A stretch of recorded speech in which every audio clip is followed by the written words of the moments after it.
Hello everyone, welcome to the channel. In this video, I'll show you how to send emails quickly and easily, and best of all, for free, in your Next.js app using NodeMailer. This implementation works flawlessly when hosted on Vercel.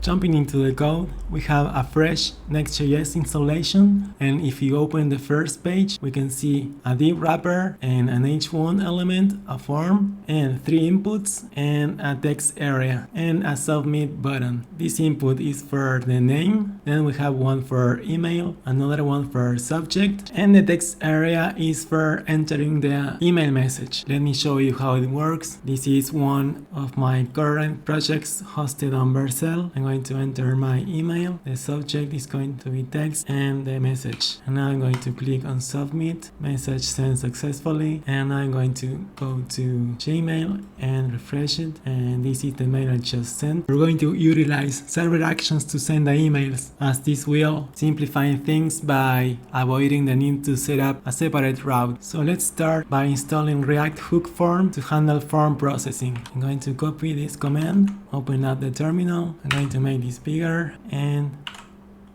install React Hook Form. You're also going to need NodeMailer.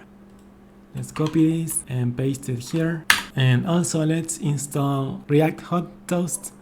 Let's copy this and paste it for toast notifications. And let's install Zod.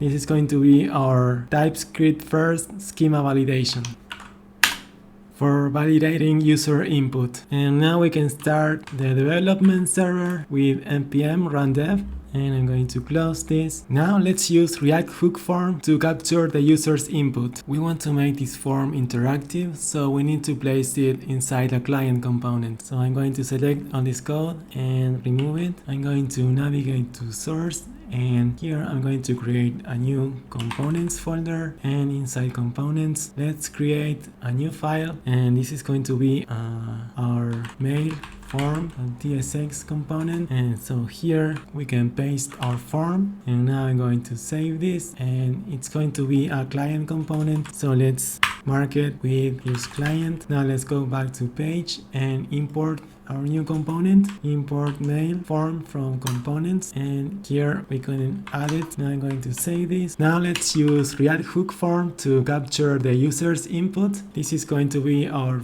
form data type. We have name, email, message, and subject. Okay, so now from the use form hook, we need to extract register and handle submit.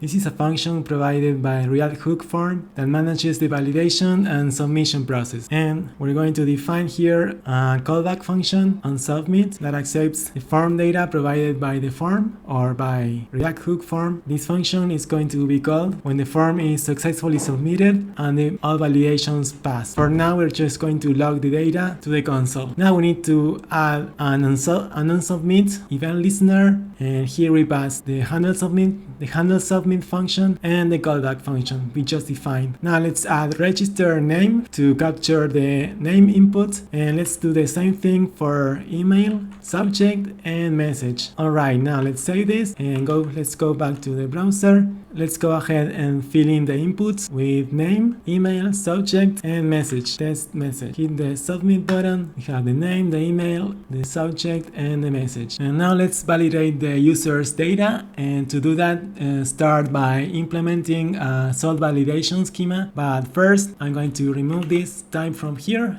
and let's go to source and create a new folder called types. And inside types, let's create a new file called mail-form.ts, and here we're going to export our type. Let's close this, and now we need to import it here. Import form data from types. Now let's go over to source and create a new folder. We're going to call this folder utils. Inside utils, create a new folder called validation, and now inside validation, let's create a new file called mail-form.ts, and this is our Zod validation schema that ensures the form fields are properly validated.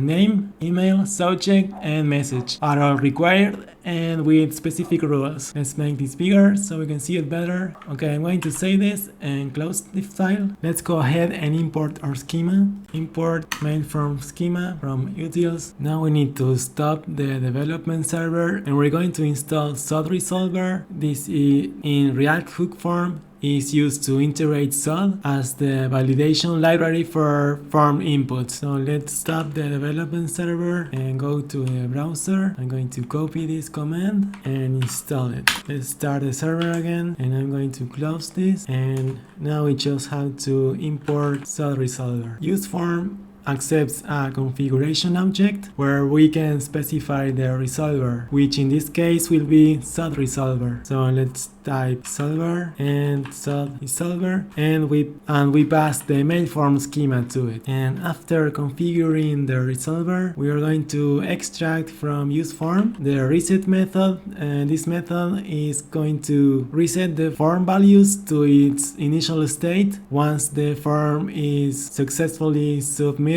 And we are also going to extract the form state property, and this contains important states like errors and is submitting. You can extract this to handle validation and submission behavior. Now we need to add some span elements to notify the user that there's an error. We're going to add one for name, another one for email, one for subject, and one for message. And also when the form is submitting, I want the button text to be processing and submit, otherwise this should be here. Okay, I'm going to save this and go back to the browser. Let's see if so it wasn't working because I had to refresh the page, and now if I delete this, I get this message here and I can submit the form. Same here. Alright, now that we have integrated Zod with React hook form with the help of ZodResolver, let's navigate to page and start implementing the send mail server action. But before we create the function, go to the root of your project and let's create a .env file for our environment variables. Next, public base URL, SMTP username, let's make this bigger, SMTP password. We're going to get this from Google, mail receiver address, and mail receiver address. Now I'm going to save this file. Let's get the SMTP password variable. For that, let's go to the browser. Click on your profile picture and manage your Google account. Navigate to security and scroll down to the part where it says how you sign into Google and choose two-step verification. Log in with your Google Workspace username and password. Scroll down to app passwords at the bottom. Click on the arrow pointing to the right. Enter the app name and click create. And this is the password for my device. Now let's go back to VS Code and I'm going to paste it here. It's perfectly safe to store your Google App passwords in your .env file. No problem. For your SMTP username and mail receiver address, use your Gmail account. And now I'm going to close the .env file. Back in our page.tsx file, let's continue. So let's import NodeMailer and form data from our types folder, and then this send mail function is going to be our server action for sending mails. This is an asynchronous function. This is an asynchronous function that takes form data as an argument. Form data is all the data from this form, and we need to flag this function as, and we need to flag this server action as with useServer. This is indicating that this function will run exclusively on the server side, and we have to do this because we're going to pass this function as a prop here, and we can pass server actions to client components, but without this flag we will get an error. Then we have a try catch block, and we set up NodeMailer with the Gmail service authentication using credentials from environment variables. Here Here we have user and password. Then we define the mail options, including the sender's email, the recipient's address, and the subject and the message. And then we send and for HTML we just leave an empty string, and then we send the message, we send the email using the send mail method from non-mailer. And if everything goes well, we return success true and error null. Otherwise, we're going to return success false and this error string. Don't worry about this error for now. We'll handle it properly later in the video. And now we pass send mail as a prop, and let's save this and let's break down the email sending process step by step. This is the transporter, and it's an instance of the non-mailer transport, which is responsible for sending emails, and it's created using non-mailer.createTransport, and this is where we specify the email service like Gmail in this case, and authentication details like username and password. The transporter is the object that connects your app to the email server for sending messages. Mail options is an object that defines the specifics of the email you're sending, including the sender's and recipient's email address, subject, message content, and any other relevant details. And last, we have transporter.sendMail, and this is the method that actually sends the email. It takes mail options as an argument, which defines the email's details and returns a promise. If the email is successfully sent,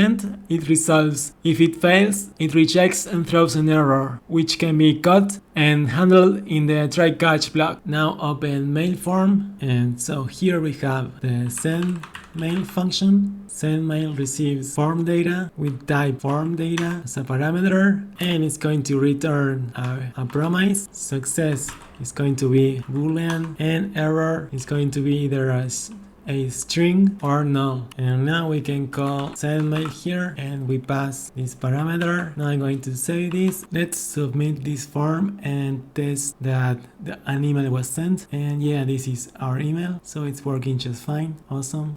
So now let's implement error handling. So let's go back to VS Code and head over to page. So here we have to import our schema. So import MailForm schema from utils, and we need to validate the data on the server side. So here we're going to use the parse method from Zod in case there's something wrong with the data in the send mail function. Maybe the name is an empty string, or one of the strings is too long, and so as you can see here we are getting this type error. So let's install non-mailer types. I'm going to open up the terminal and paste that command here.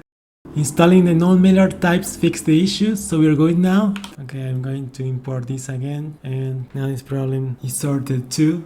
If an error is thrown, we're going to catch it here, and instead of showing this message to the user, we need to show the actual error message that's inside this. But errors are of type unknown by default, and this means we can't access properties like message directly. And in order to do that, we're going to need a helper function, because otherwise we'd risk runtime errors trying to access properties of an unknown type. This helper function we are going to implement will check if the error is an instance of error or ZodResolver, and it's going to extract the message safely, and it's going to provide a fallback message. This makes error handling safer and ensures we return consistent and user-friendly messages. So inside the utils folder, let's create a new file and name it error.ts, and this is going to be our helper function. It's going to be called getErrorMessage, and it takes an error parameter of type unknown and returns a string. So we import ZodError from Zod, and if error is an instance of ZodError, it's going to map tab over the errors array, and this is going to join all the error messages into a single string. And if we get an error of instance error, we're just going to return error.message, and it's going to be our fallback error message. Now I'm going to save this, go back to page, and let's import get error message, and let's use it here, and we pass the error. Let's head over to the main form, and here I'm going to type const result equals await send mail, and if result.success is true, we're going to notify the user everything went well using toast. Let's import toast, but first let's go to layout. Here we need to add the toast component. Let's import it first. Import toaster from React hot toast, and let's add it here. Okay, I'm going to save this, and let's go back to MailForm. Now import toast. After importing toast, let's show users a success message. Next, we'll handle errors using toast error. This gives users instant feedback. And in case of success, we want to reset all the values in the form. So let's add reset here. And I'm going to save this. Now let's test if our get error message function works. Let's throw a new error here. Throw new error. And let's save this. Now I'm going to click on submit and some random error. Let's throw a string and see what happens. Okay, let's click again, some random string, and let's see what happens when we have a validation error here. I'm just going to pass an empty string for the name. So name, email going to be empty, so check going to be empty, and message is going to be an empty string as well. So let's see what happens here. We get name is required, email address, so is required, and message is required. Let's try to send this again. The email was sent successfully and all the fields had been reset. That's it for this tutorial. We successfully set up a form to send emails using Next.js, NodeMailer, React Hook Form, and Zod. I hope you found this helpful, and if you did, make sure to like, comment, and subscribe for more content. Thanks for watching, and I see you in the next one.